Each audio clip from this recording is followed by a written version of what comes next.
Oh shit, here we go again.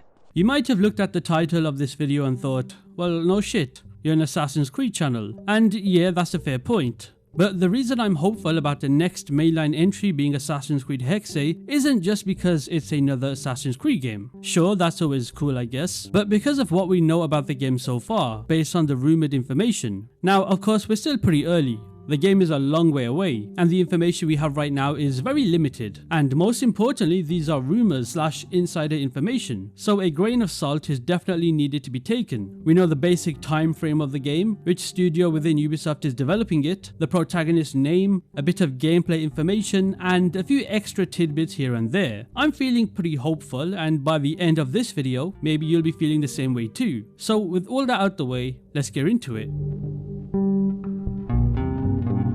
Now first of all, let's actually go over the setting and time period for the game, because I've seen a lot of speculation about where and when this game will take place, and a lot of guesses are rightfully all over the place. So what we do currently know from Tom Henderson at Insider Gaming is that the game is rumoured to take place in the 16th century, right in the middle of the Holy Roman Empire. And you know what, that's a pretty interesting shift. As you know, we've had games set around that time frame, but never quite there. For example, we had 15th and 16th century games set in European countries, but we've never had an Assassin's Creed game set in Germany, which is where Assassin's Creed Hexe is rumoured to be set in. I'm kind of surprised that they didn't really save Germany for a World War II type of game if they ever decided to go down that route, but hey, I guess they can use the same country again. However, this time we're going into Central Europe, during one of its darkest periods in history, which are the witch trials. Now, this was a time when fear and superstition ruled. Between 1500 and 1660, it's estimated that over 80,000 people were executed across Europe for witchcraft. Now think about that for a second. You didn't even need to do anything extreme. You could sneeze at the wrong time, or it would not even surprise me if you did that little thumb trick to amuse a child, and you know, somebody will accuse you of consorting with the bloody devil. Next thing you know, you're on trial and being hanged. That feels like the type of unnerving situations that were happening back then. Now if you know a bit about the Holy Roman Empire during this time, it was already a fractured mess, and when you add mass accusations of witchcraft into everything, you get a setting that I would like to think could make for a creepy game, and perfect for something a little more haunting, and that's exactly the theme Ubisoft Montreal seems to be going for. From what we know, the game's main city is supposed to feel dark, damp and oppressive, and already that sounds nothing like what we've experienced with any AC game really. In fact, according to Insider Gaming, who received footage of Assassin's Creed Hexe with the purpose that it doesn't become public, they described the city as a dark and gloomy setting in the cobbled streets of the city. Dark and gloomy, that right there is a part that gives me hope. Even the Assassin's Creed insignia that we saw in the reveal trailer, it's full of meaning. It uses the occult alphabet of the Magi, which translates to the classic Assassin's Creed phrase, "We work in the dark to serve the light." But this time it feels way more literal, as I'd assume this time period will be dark, and not just dark in terms of tone, I mean dark as in literally dark. Now what I want to do here is go over some potential time periods and settings Hexe could take place in. Of course we know that it's in the 16th century Europe, most likely Germany, but what period of the witch trials? Well, there's three that I've narrowed it down to, and the three cities that stand out to me are Würzburg, Bamberg and Trier, or Trier.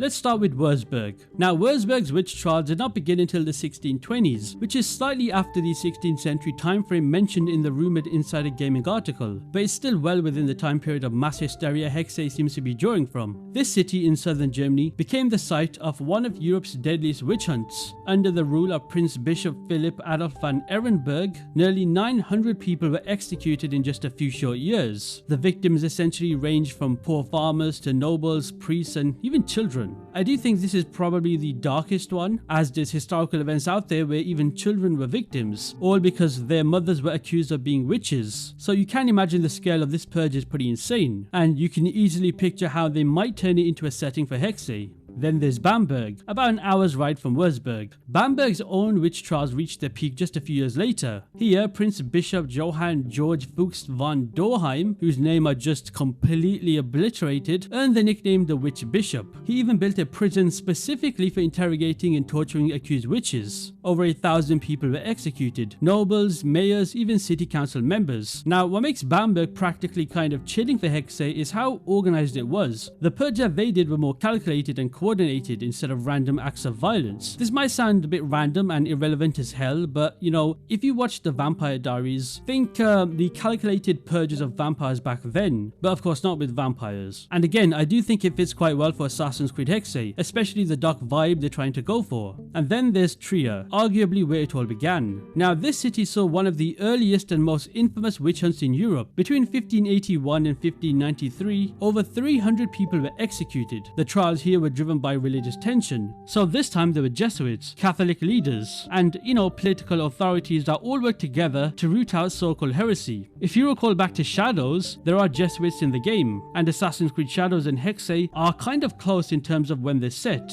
But behind the religious excuses in Trier, there was something simpler, and that was raw power. During this time, these were purges disguised as holy missions. So yeah, I'm not entirely sure which of these three Hexe takes us to. Of course there are other locations and time periods, but these are the three that I chose. The really interesting part of Hexe for me is the structure of the game itself. This is reportedly going to be more linear, which is a huge change from the massive open world formula that we've had since Origins. It's not going to be an RPG game, so I'm pretty sure you should not expect things like dialogue choices or level gating, and you know, things like that. It's said to be more in line with something similar to God of War or Uncharted, a tighter, more curated experience with moments of exploration, but you know, not a literal map filled with side quests and markers. And you know what, honestly, I think that might be exactly what Assassin's Creed needs right now. I'm not saying the open worlds are bad, I love them, but hey, come on, surely you want to change up a little bit just after 8 years of constant open worlds. We did have Assassin's Creed Mirage, and whilst it did feel kind of refreshing, I was not really a fan of the story at all. With Hexe, I do believe that a focused structure allows for stronger storytelling, especially if this is going to be more of a character-driven story. If the protagonist of Assassin's Creed Hexe, which I'll get into very soon, has a story where it's about fear, survival, and maybe even self-discovery, which I hope, then letting the story lead the gameplay instead of just putting us into a checklist could make the actual story interesting. And if it gives us a linear, focused story where stealth matters, where choices have weight, and where the setting itself feels alive and not soulless, then I'm fully on board.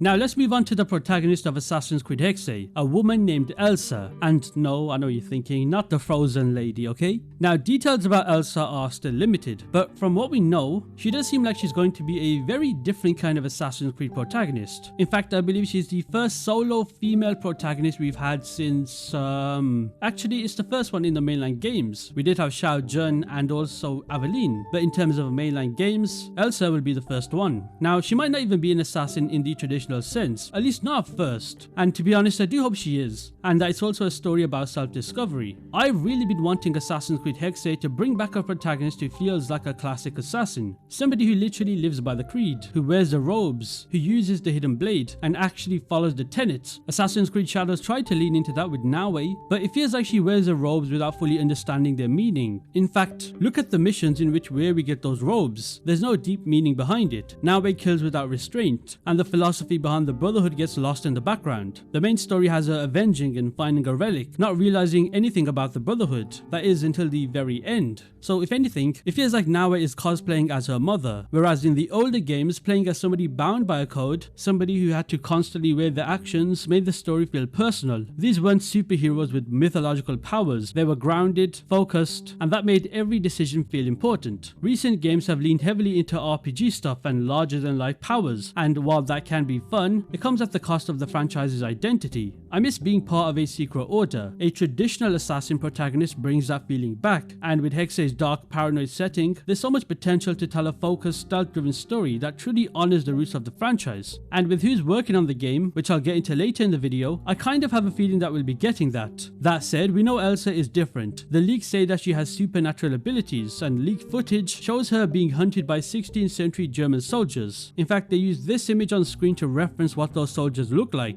And to escape, she casts a spell to possess a nearby cat, and the player actually controls the cat to knock over a bottle and distract the guards. It's definitely creative and kind of creepy, and it does definitely fit the tone Hexe seems to be going for, but it's also a far cry from the grounded Creed-bound assassins we started with. But hey, maybe her powers are tied to Isu technology, and that's what I hope. I hope it's not literal magic. which raises the question, what is Elsa exactly? Is she an ally of the Brotherhood, a rogue, or somebody else entirely? We don't know yet, and maybe that mystery is part of the point. But as somebody who still holds a lot of love for what the assassin identity used to mean, I cannot help but hope that even in a world of witches and paranoia, there's still a place for the Creed, and maybe eventually a version of Elsa who chooses to walk that path.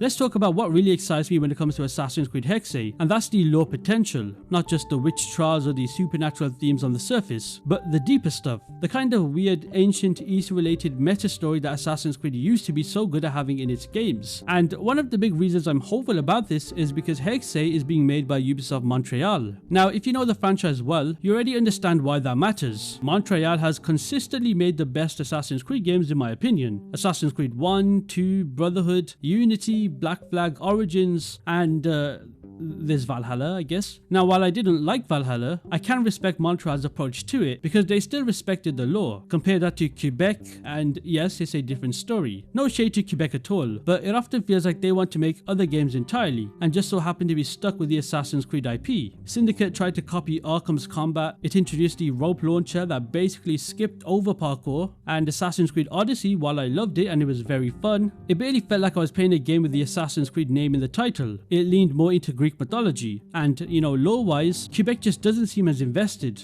I mean, look at Assassin's Creed Shadows. It's a good game, but far from feeling like there was anything meaningful in the lore. So when I saw that Hexe is in Montreal's hands, I immediately felt more confident. And what makes that even more promising is the return of Clint Hocking as creative director. For those who don't know, Clint Hocking was kind of the main man behind the original Splinter Cell and Chaos Theory, games that are still held up as some of the best stealth games ever made, hands down. He's known for taking bold, experimental approaches to design, and to me, it feels like his return to Montreal signals something very intentional. I do think he was brought back to reimagine what a fully stealth-driven linear-style Assassin's Creed can look like, and that lines up with everything we've been hearing. If that's the case, then I'm fully on board, especially when it comes to the modern-day storyline. Of course, I could be so wrong when this game comes out and there's no modern day at all, and the stealth is just terrible. Now, let me just say, I don't like how Assassin's Creed Shadows handled the modern day at all. Instead of giving us real cutscenes, characters or playable missions, they tucked everything into a free battle pass and found anomalies. Now, to be fair, there is some interesting stuff hidden in there if you read it. For example, Assassin's Creed Shadows Modern Day introduced us to Joel Eastman, a new modern day character who discovers his father was part of an assassin cell. The setting is, I believe, near future Marrakesh, which is suffering from extreme climate change and heat curfews. Abstergo is working on something called Project Nemesis, which seems to be a way to rewrite history itself using the Animus, and Joel Eastman, by the end of the first narrative project, is becoming the kind of main character for this fight. Very cool concept, but let's be honest, terrible delivery. And that's Quebec for you. In the 3 Assassin's Creed games that they developed, Syndicate's Modern Day was just a very few handful of cutscenes, Odyssey's Modern Day was not the best, and Shadows was just data files and random anomalies. But this is where Assassin's Creed Hexe could do what Shadows did not, because again, this is Montreal. They have the writers that introduced us to Desmond, they're the ones who introduced us to Layla and Basim's modern day story, and they handled all that Isu backstory with care. If anybody is going to bring the modern day narrative back in a meaningful way, it's them. I'm not expecting a full-blown storyline outside the Animus, but even some cutscenes, a few little missions, or a Basim appearance would be a massive step in the right direction. And story-wise, Hexe has so much potential. Elsa's abilities, the possession, the creepy powers, they seem magical, but in the Assassin's Creed universe, that often means one thing: Isu technology. It's probably going to be some forgotten piece of Eden designed to manipulate perception, fear, or memory. That fits perfectly with the themes of the game, but also with what Infinity Hub is building, because if Project Nemesis is about rewriting history, Assassin's Creed Hexe might actually be an important moment, maybe a historical example of how fear was used to erase the truth. I would love it if, the witch trials weren't told as a superstition, but instead as a Templar-led purge of people connected to ancient technology. The modern day used to be about locating something Isu related by living the memories in the Animus. That's the kind of meta story I want, and that is what Assassin's Creed Hexe could give us. So yeah, even though I was disappointed by Shadows Modern Day, I haven't lost hope. Simply because this is not Quebec, this is Montreal, and when Ubisoft Montreal is in charge, Assassin's Creed often remembers exactly what made it special in the first place.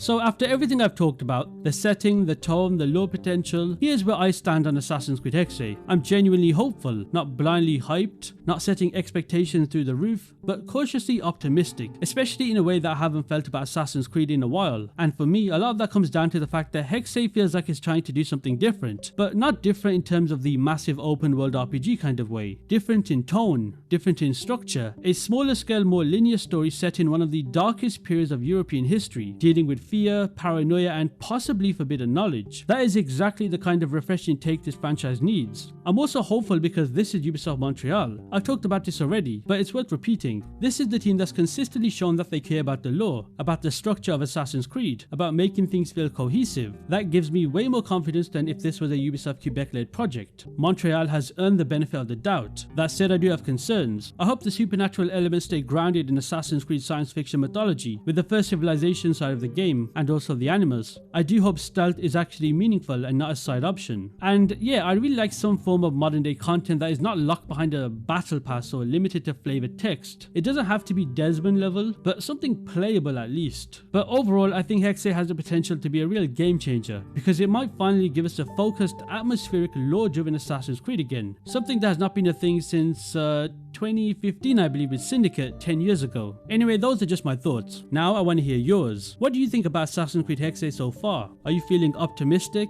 or are you still waiting for more? I'd love to hear what you think down below.